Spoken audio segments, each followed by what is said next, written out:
এখন আর হচ্ছে না, কথা বলতে দিতে হবে। মাননীয় সদস্যবৃন্দ, মাননীয় স্পিকার, মাননীয় কথাটি সদস্যবৃন্দ, বললাম এই কারণে, অর্ডার ইন দ্য হাউস। গত 18 মাস যে সরকারটি ছিল সেই সরকারটিকে কিন্তু এই যে আমাদের আজকের যারা বিরোধী দলীয় নেতৃবৃন্দ আছে সেই জামাত ইসলাম এবং এনসিপি সমর্থিত সরকার হিসাবে সবাই সেই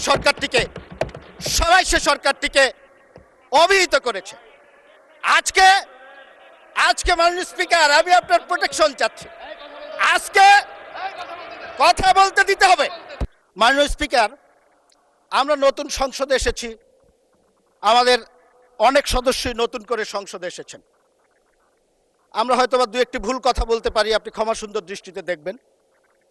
প্রথম দিকে ঠিকই ছিল, কয়েকদিন যাবৎ খুব একটা অস্থিরতা লক্ষ্য করছি আমাদের মাননীয় বিরোধী দলের সদস্যদের মধ্যে।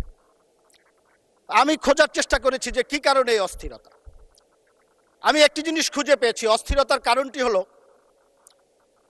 111-এর যে তত্ত্বাবধায়ক সরকার ছিল সেই সরকারটি সবাই জানেন সেনা সমর্থিত তত্ত্বাবধায়ক সরকার বলা হতো।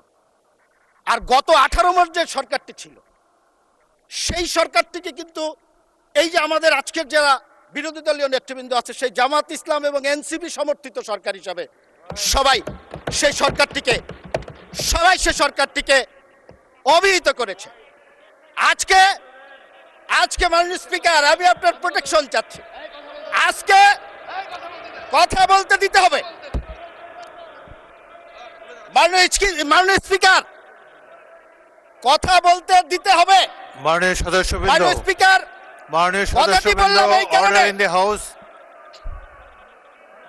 কথাটি বললাম এই কারণে করবেন না, যে বক্তব্য গত শুনুন। যে 18 মাস, মাননীয় স্পিকার, গত 18 মাস যে আরামে ছিলেন সেই আরাম এখন আর হচ্ছে না।